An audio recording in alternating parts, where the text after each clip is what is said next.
Okay, so what I want to show you today is a way to use AI to create mockups for you.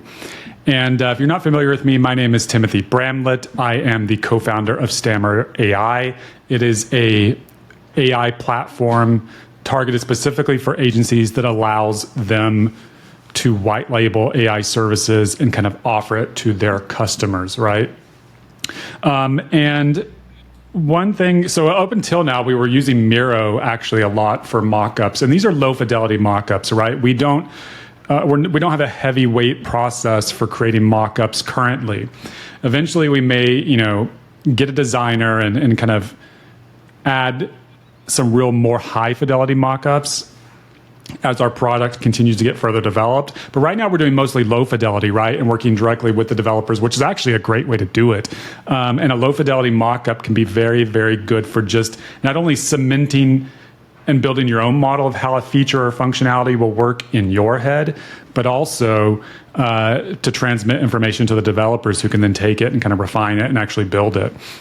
But the way we're going to do this is actually using Claude's recently added ability to render HTML, CSS, and JavaScript live in the browser. And this was just a few weeks ago, but the moment I saw this, I was like, okay, let me use this to create a mock-up, and it worked incredibly well, actually. So let's go through, and in this video, I'm going to create content and kind of get work done because we're working on a real feature with this that we're going to be adding to Stammer. Now, the first thing I've done here is I told it, I need you to help me make a mock-up using HTML, CSS, and JS with the Bootstrap framework. It's kind of put together a simple thing here. I'm actually going to just tell it, and I'm going to use my favorite app, by the way, which is Super Whisper. I'm going to tell it now, okay, no, we don't need that. Let's just make it a blank Bootstrap page.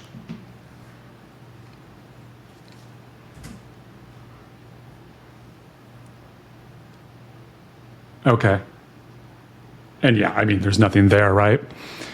And now let me think about what we're going to start with. So this functionality, let me explain it to you. And should I explain it to the AI? I guess it might help it, actually. Let's try it. Okay, so we're doing this because we're adding a functionality to the Stammer platform that will make available a function to the AI agents that allows it to make an HTTP GET request. And as part of that HTTP GET request functionality, we don't want to hard code the URLs into the base system prompt. What we want to do is we want to allow the users to create an alias. And so we need a user interface where they can add an alias and then an associated string with that alias that they would then save into our system using the interface that I want you to mock up. So this needs to be pretty simple. Just a text input, I guess, on the left, and then a corresponding text input on the right, and then save, and then below that mock up some example aliases that have already been created, maybe like 5 of them. And then, I guess, a button that says save wherever appropriate. Okay, so that's processing. I don't even know actually if you can see that window. It may not render the Super Whisper. I don't remember if Loom allows you to see all. Okay, let's see what this kind of comes up with. It's going to be interesting.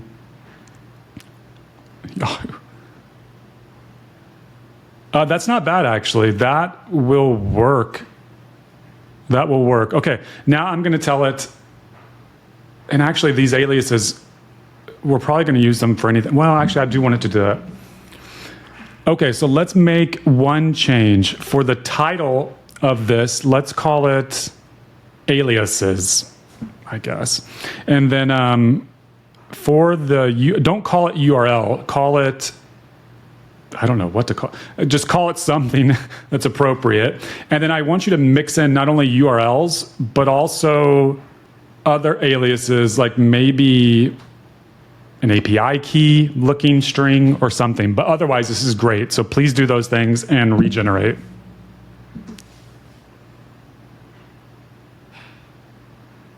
Hopefully you can see. Okay. Oh, sometimes Super Whisper messes up. Hopefully I don't have to repeat that. There we go. Okay. Okay. That is good.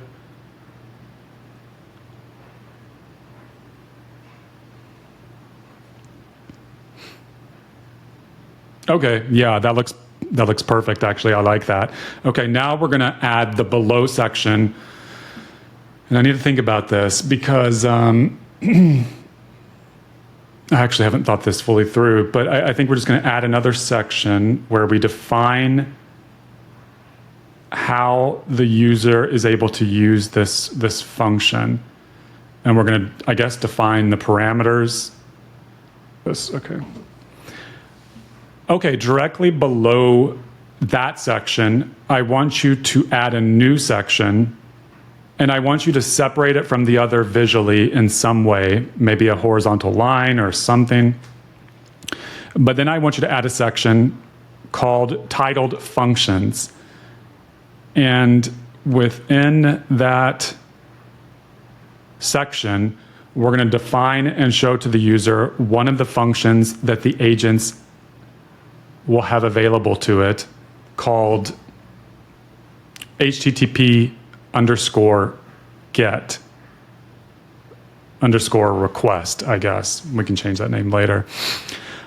And then I want you to define some parameters that are appropriate for a function like that will ultimately be called by an LLM. And it will essentially be wrapping the Python requests library's get method. And then I want you to allow the user to take in kwargs, so keyword arguments, an unlimited number of them, and then put below that an example prompt where the user can click on a button and copy that example prompt. And that example prompt will show how you would prompt the LLM and tell it to call this function. Something like,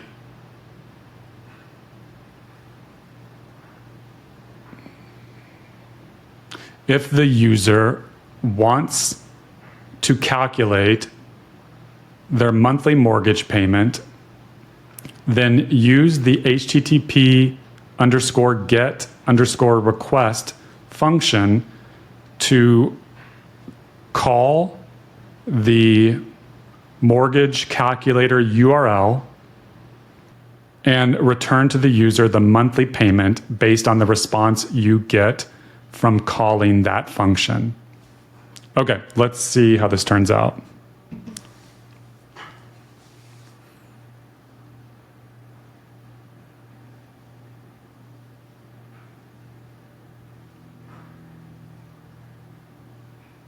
There's a lot, so it's taking a little while.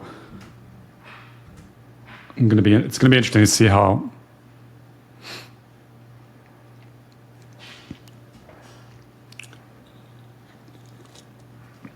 because that's a lot of instructions. And keep in mind, I mean, it's not like I need this to be exact or to even work, right? This is simply a mock-up to kind of illustrate a point.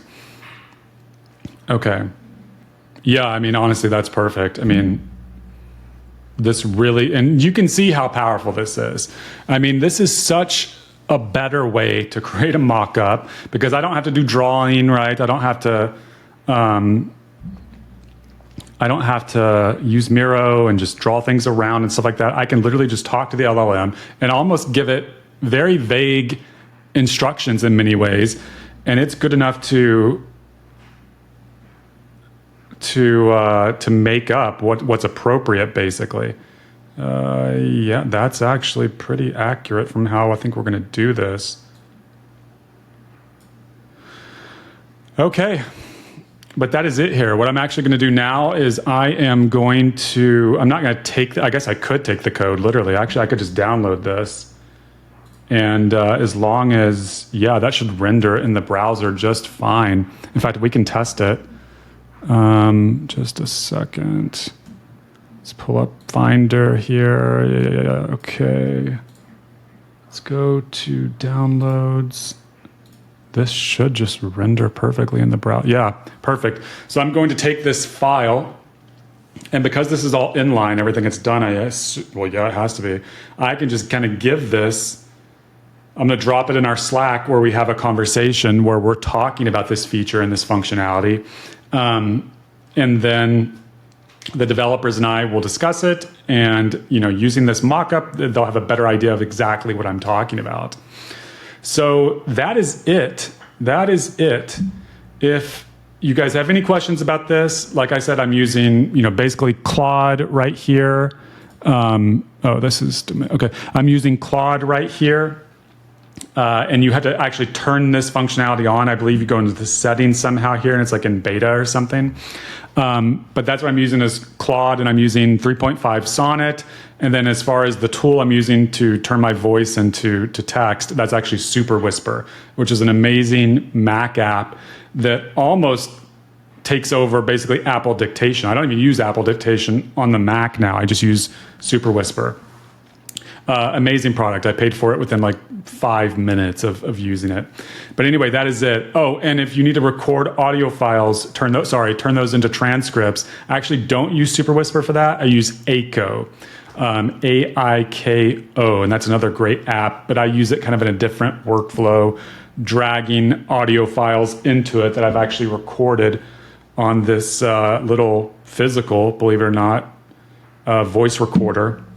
And the reason I like this is because it's just a dedicated device, right? So I can just kind of ramble on this for, even 10, 15 minutes, connect it to the computer, drag that audio file into Aiko, and then transcribe it, and then, pipe it into something to make it a little more polished. But that's it. So let me know if you guys have any questions about this. Show us, if you start making mock-ups using this approach, show me, let me know, and that should be it. Until next time.